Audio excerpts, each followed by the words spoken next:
Hello student, मैं पंकज पाल 11th की physics second की क्लास के साथ हाजिर हूँ। बेटा ये फिजिक्स सेकंड का फर्स्ट चैप्टर है। इसकी यूनिट है बच्चों general property of matter in bulk state, स्थूल अवस्था में पदार्थ के सामान्य गुण। चैप्टर नेम है इलास्टिसिटी यानी प्रत्यास्थता। बच्चों ये 11th की फिजिक्स का सबसे पहला चैप्टर है, फिजिक्स सेकंड का पहला चैप्टर है। तो हम लोग स्टार्ट करते हैं। चैप्टर नेम है इलास्टिसिटी प्रत्यास्थता। तो सबसे पहले बच्चों हम लोग स्टडी करते हैं डिफॉर्मिंग फोर्स। किसको स्टडी करते हैं? डिफॉर्मिंग फोर्स, जिसको कहते हैं विरूपक बल कहते हैं। क्या कहते हैं बच्चों? विरूपक बल कहते हैं। तो विरूपक बल क्या बच्चों समझिएगा, नाम है विरूपक बल। तो एक ऐसा बल जिसके द्वारा किसी वस्तु के रूप और आकार में परिवर्तन किया जा सकता है या किया जाता है, उसे विरूपक बल कहते हैं बच्चों। किसे विरूपक बल कहते हैं? एक ऐसा बल जिसके द्वारा किसी वस्तु के रूप और आकार में परिवर्तन किया जाता है, उसे विरूपक बल कहते हैं। A force that can change shape and size of an object is known as deforming force. किसे डिफॉर्मिंग फोर्स कहते हैं? यानी एक ऐसा फोर्स जिसके द्वारा हम लोग किसी भी ऑब्जेक्ट के शेप और साइज में चेंज कर सकते हैं, शेप और साइज में चेंज कर सकते हैं, उसे डिफॉर्मिंग फोर्स कहते हैं, विरूपक बल कहते हैं। जिसके द्वारा रूप और आकार में परिवर्तन किया जा सकता है, उसे विरूपक बल कहते हैं। अब विरूपक बल से हम लोग आगे चलते हैं बेटा इलास्टिसिटी। इलास्टिसिटी जिसको कहते हैं बच्चों प्रत्यास्थता। देखिए प्रत्यास्थता क्या है समझिएगा। जैसे एग्जांपल बात करते हैं, रबड़ की बात करते हैं। रबड़ ठीक, उसको अगर ऐसे पुल किया जाए, रबड़ को अगर खींचा जाए तो रबड़ क्या हो जाएगी? खिंच जाएगी। छोड़ दीजिए, क्या होगा? रबड़ अपनी एक्चुअल पोजीशन पर फिर से आ जाती है। रबड़ को खींचा, खिंच जाती है, उसको छोड़ दिया, अपनी एक्चुअल पोजीशन पर फिर से वापस आ जाती है। क्यों आ जाती है? क्योंकि जिस समय हम लोग रबड़ को खींच रहे होंगे तो उस रबड़ के जो मॉलिक्यूल्स होंगे, उस रबड़ के जो मॉलिक्यूल्स होंगे, अणु जो होंगे, वो हमारे द्वारा लगाए गए बल का क्या कर रहे होंगे? विरोध कर रहे होंगे, अपोज कर रहे होंगे।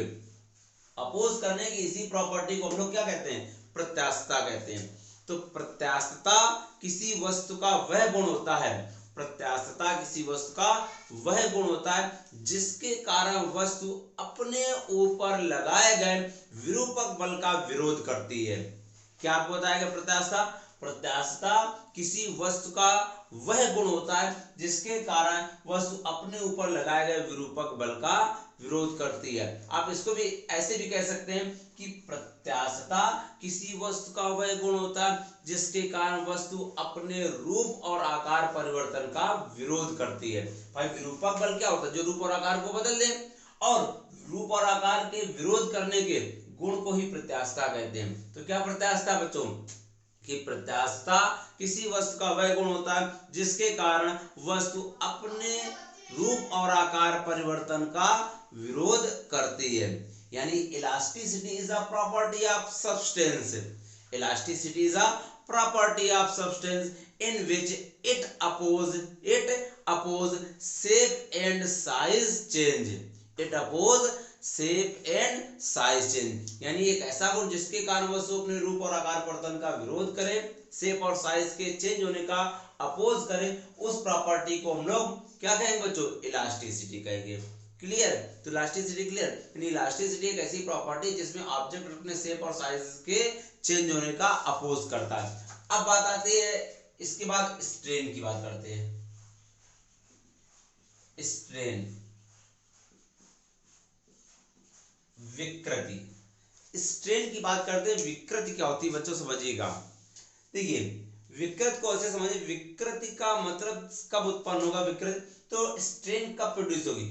when shape and size of an object is changes, when shape and size of an object is changes then strain will be produces।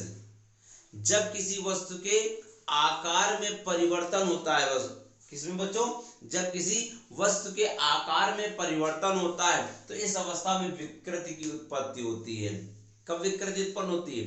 When shape and size of an object is produced, when shape and size of an object is produced, then strain will be produced। यानी जब किसी भी object के shape और size में change हो, shape और size में चेंज हो, तब स्ट्रेन प्रोड्यूस होती है, विकृति उत्पन्न होती है। क्लियर? विकृति को आप ऐसे समझा सकते हैं कि strain is equal to change in shape by initial, या कह सकते हैं एक्चुअल शेप।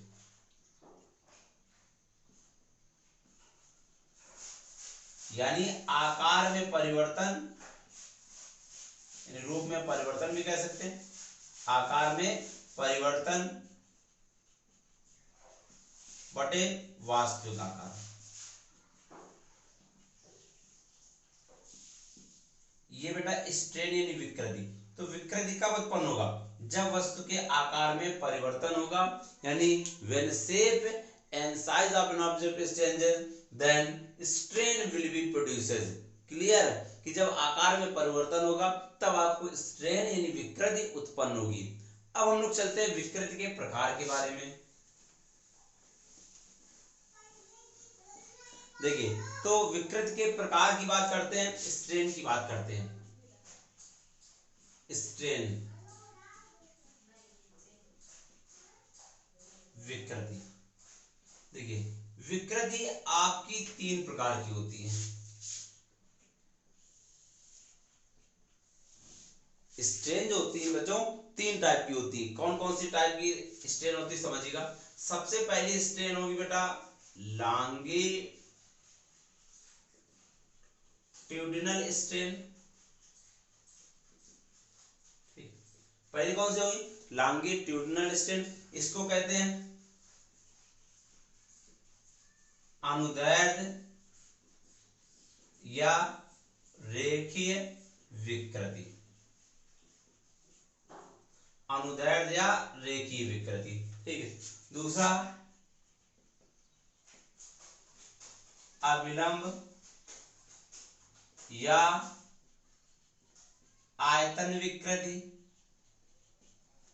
इसको कहते हैं नॉर्मल स्ट्रेन कहते हैं, ठीक है। और लास्ट है स्पर्श रेखीय या अपरूपण विकृति,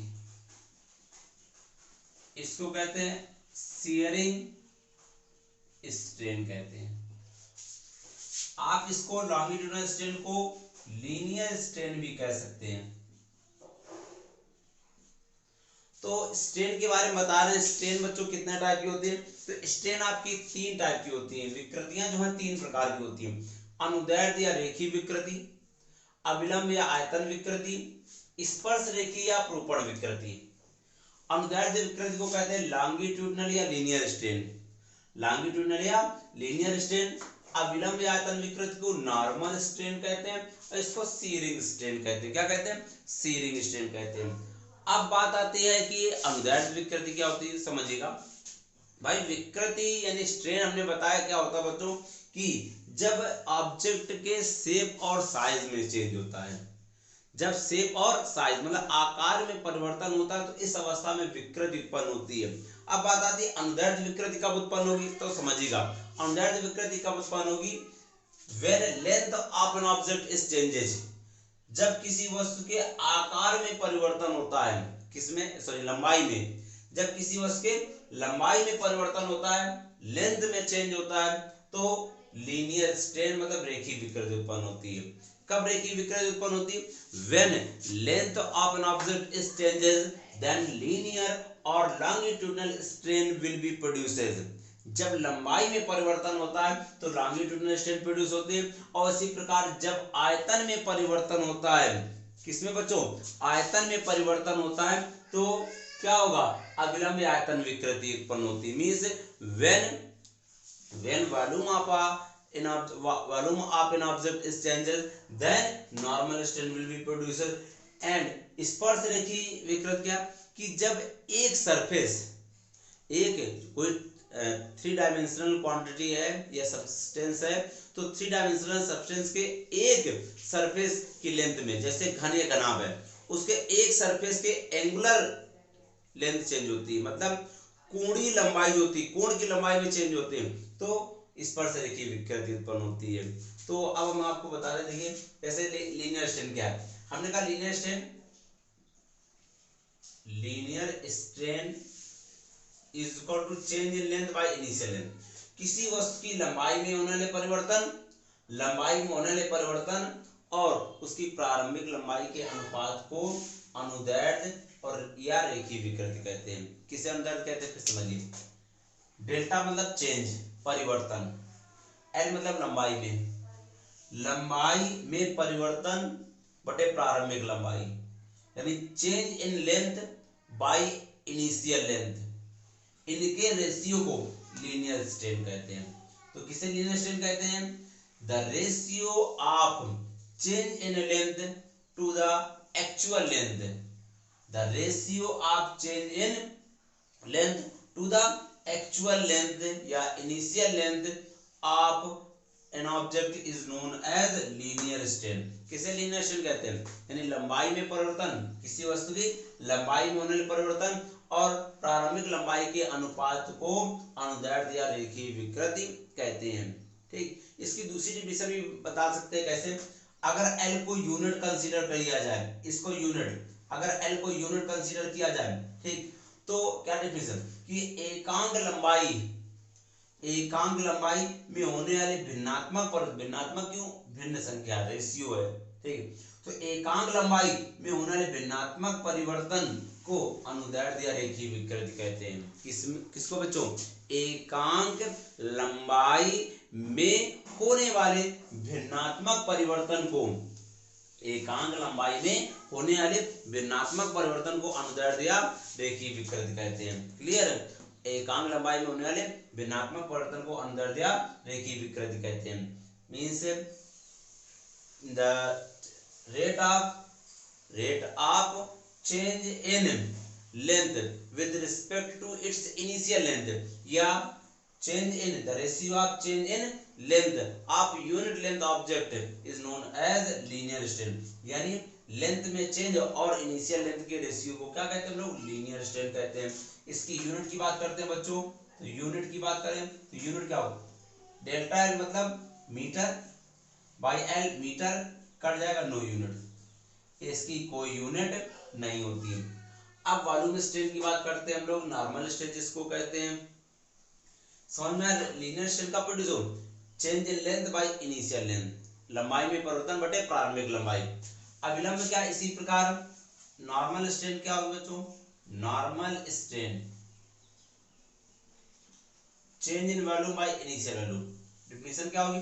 the ratio of change in volume to the initial volume is known as normal strain. यानी किसी ऑब्जेक्ट के आयतन में होने वाले परिवर्तन और उस वस्तु के वास्तविक यानी प्रारंभिक आयतन के अनुपात को अविलंब आयतन विकृति कहते हैं। किसके अनुपात को? किसी वस्तु के आयतन में होने वाले परिवर्तन और उस वस्तु के वास्तविक आयतन में मतलब प्रारंभिक आयतन के अनुपात को आयतन विकृति कहते हैं। The ratio of change in volume to the initial volume is known as normal strain। ठीक, अब दूसरी डिफिनेशन बता सकते हैं। नीचे कोई एकांक मान लो, तो एकांक आयतन में होने वाले भिन्नात्मक परिवर्तन को, एकांक आयतन में होने वाले भिन्नात्मक परिवर्तन को आयतन विकृति कहते हैं। The rational change in volume of unit volume object, क्या बताएंगे? The rational change in volume in unit volume object is known as normal strain। यानी एकांक आयतन की वस्तु में होने वाले भिन्नात्मक परिवर्तन को क्या कहते हैं हम लोग? आयतन विकृत कहते हैं। मीन्स आयतन पुनः क्या, आपको इतना याद रखना कि आयतन में परिवर्तन और वास्तविक आयतन के अनुपात को आयतन विकृत कहते हैं। The ratio of change in volume to the initial volume is known as volume strain या नॉर्मल स्ट्रेन। अब स्पर्श रेखी या अपरूपण विकृत क्या समझिए, इसको थोड़ा समझना है ध्यान से। ये क्या बच्चों, जैसे मान लीजिए एक क्यूबाइड या क्यूब है, क्यूबाइड या क्यूब है। अब उसकी अगर एक सरफेस, सपोज दैट यही देखिए क्यूबाइड है, ठीक है, क्यूबाइड मतलब घनाभ है।